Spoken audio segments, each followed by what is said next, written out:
A Terra original, sem Lua, era um mundo irreconhecível. O começo do planeta foi realmente muito quente. Essa fase do princípio é até chamada de período ediano, referente a Hades, rei do inferno, de tão quente. Havia imensa atividade de vulcanismo e muitos impactos. Devia ter muitos raios e emissão de gás venenoso, que vinha dos vulcões e do vapor.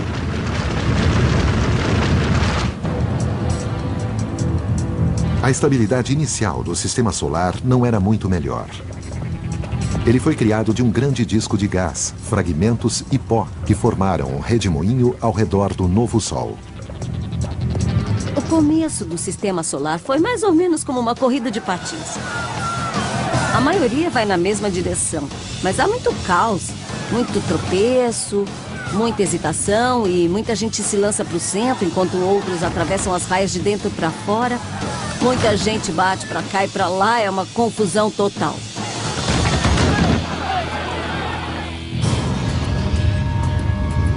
Sem a Lua, saber qual a inclinação do eixo da Terra e sua rotação só pode ser adivinhação. Isso também seria determinado pelas muitas quedas de asteroides e protoplanetas que ricocheteavam pelo jovem sistema solar.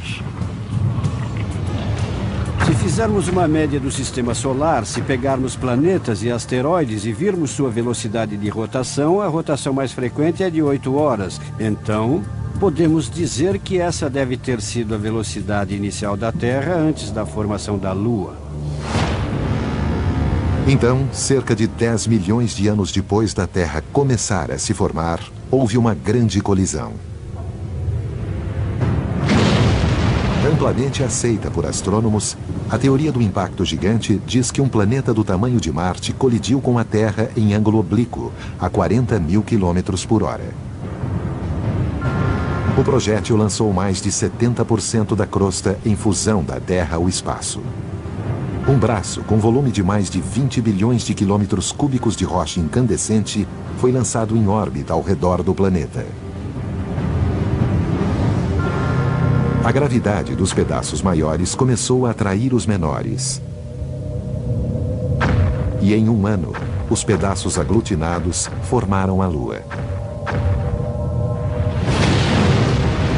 O material espalhado era a rocha da crosta terrestre e a Lua é feita disso. E, de fato, se formos a outros lugares do Sistema Solar, por exemplo, a Marte ou a um meteorito do cinturão de asteroides, há proporções certas de diferentes tipos de oxigênio. Essa proporção, em outras partes do Sistema Solar, difere muito daquela da Terra. Mas se virmos as rochas da Lua, veremos que apresentam exatamente a mesma proporção de oxigênio e isótopos da Terra. É que as rochas saíram da Terra.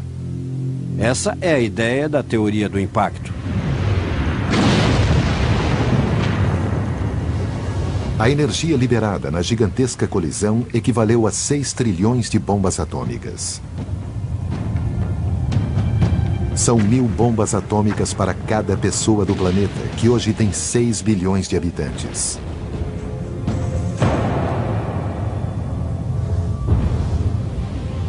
Acredita-se que o planeta projétil se formou em uma das áreas do Sistema Solar chamadas de pontos de Lagrange.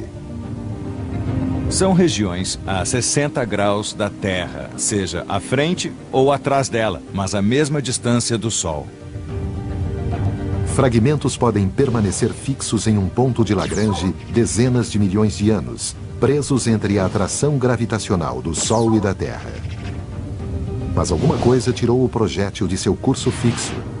E quem fez isso foi Júpiter. Cada vez que a Terra passava pela órbita de Júpiter, dava um pequeno impulso ao planeta projétil. Esses impulsos eram pequenos, mas vamos imaginar, para entender, uma situação em que seu carro caiu numa valeta ou atolou na neve. Como se tira o carro de lá?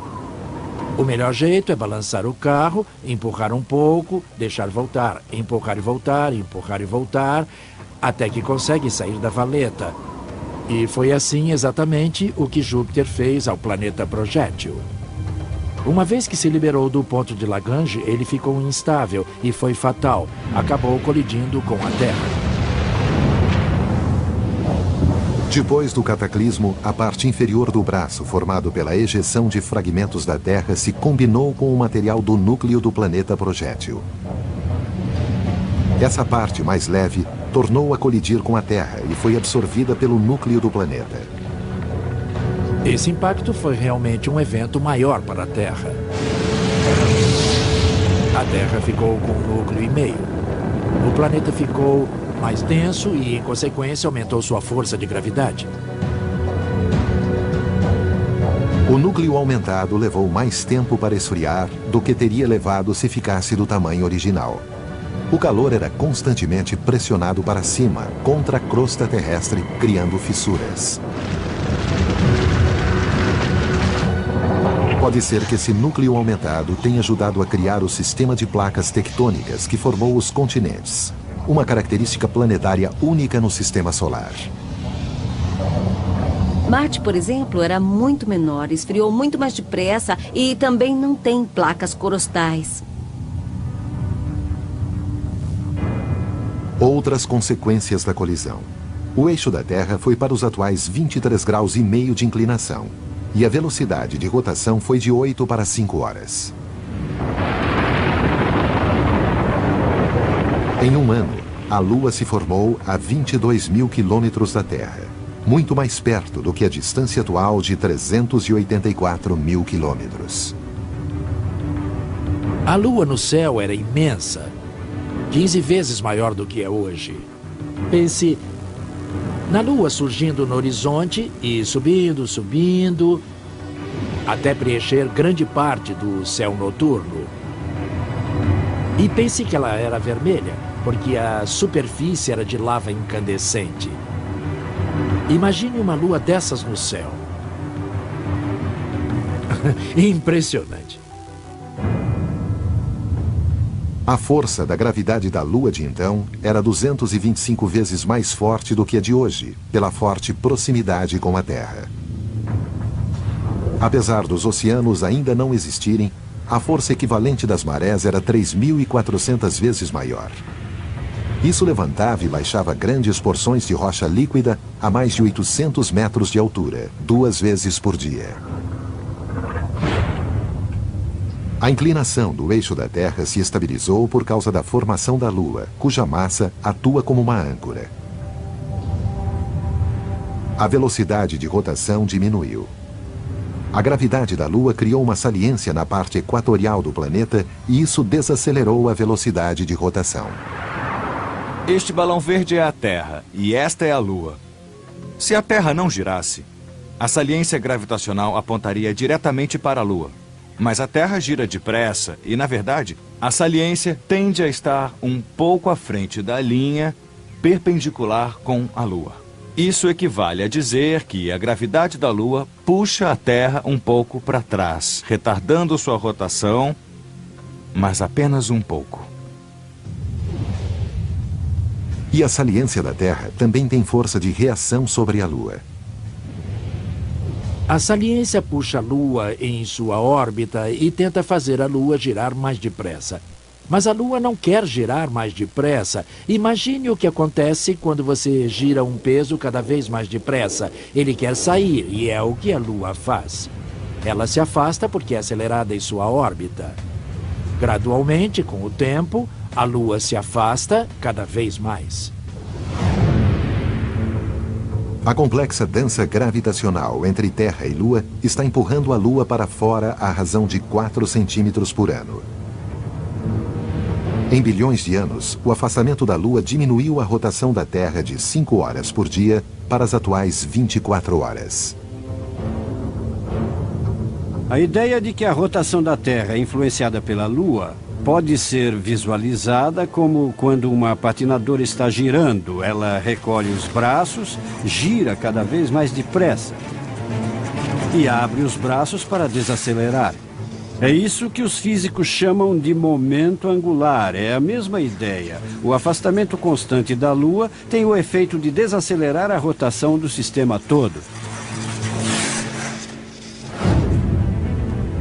E se o impacto não tivesse acontecido? As mudanças na Terra teriam sido ainda mais drásticas do que as causadas pelo desaparecimento repentino da Lua. Como seria um planeta Terra que nunca teve Lua? O ser humano existiria?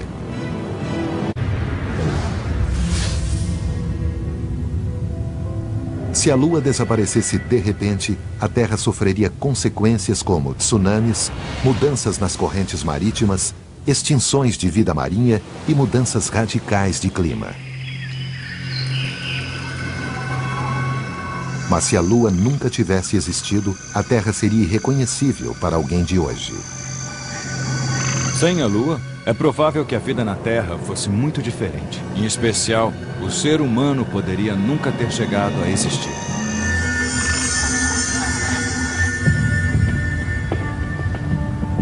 A Terra se formou há 4 bilhões e meio de anos. E 150 milhões de anos depois, saiu da fase inicial, quente e em fusão, e começou a esfriar. O dia tinha apenas 8 horas de duração. A rotação tem 8 horas, 4 horas de dia e 4 horas de noite. Mas as noites são totalmente escuras porque não há lua. Esfriado, nosso planeta fica temperado o suficiente para reter a água. O calor que escapa do centro da Terra traz vapor e dióxido de carbono para a superfície e cria uma atmosfera espessa. Durante um período correspondente a muitos e muitos anos, a atmosfera sobe com a pressão e cai de volta. E ao esfriar, criam-se tempestades torrenciais que formam os oceanos. Asteroides gelados caem constantemente sobre o planeta, trazendo outra grande fonte de água. Como o núcleo está menor e mais frio, provavelmente não há placas tectônicas e, portanto, não há montanhas nem fossas oceânicas. Logo, a água cobre a superfície mais uniforme da Terra. Com certeza o nível do mar seria mais alto do que hoje. Haveria menos áreas continentais, seria, na verdade, outro mundo. O planeta azul seria mais azul ainda. Ironicamente, mesmo com toda a água, a Terra sem Lua tem marés mais fracas. Determinadas apenas pela gravidade do Sol, as marés têm 1/3 das marés atuais. A faixa entre maré alta e baixa permanece constante o ano todo e as marés ocorrem todos os dias à mesma hora. Isso significa que as zonas entre marés são mais estreitas, o que pode levar a uma menor diversificação da vida. Isso pode até impedir a evolução da vida que saiu do oceano para a Terra. Porque foi exatamente nas zonas entre marés que as criaturas desenvolveram a habilidade de sobreviver tanto na água quanto na terra. Com um dia de 8 horas, apenas 4 de luz e 4 de escuridão total, a Terra gira 3 vezes mais rápido do que hoje. E o vento assobia por causa da aerodinâmica da maior rotação da Terra. Júpiter, por exemplo, é um planeta gigante que gira muito depressa. Tem uma rotação de 10 horas, com ventos ferozes na atmosfera, de centenas de quilômetros por hora e com incríveis tormentas, como se vê na Mancha Vermelha, observada há séculos.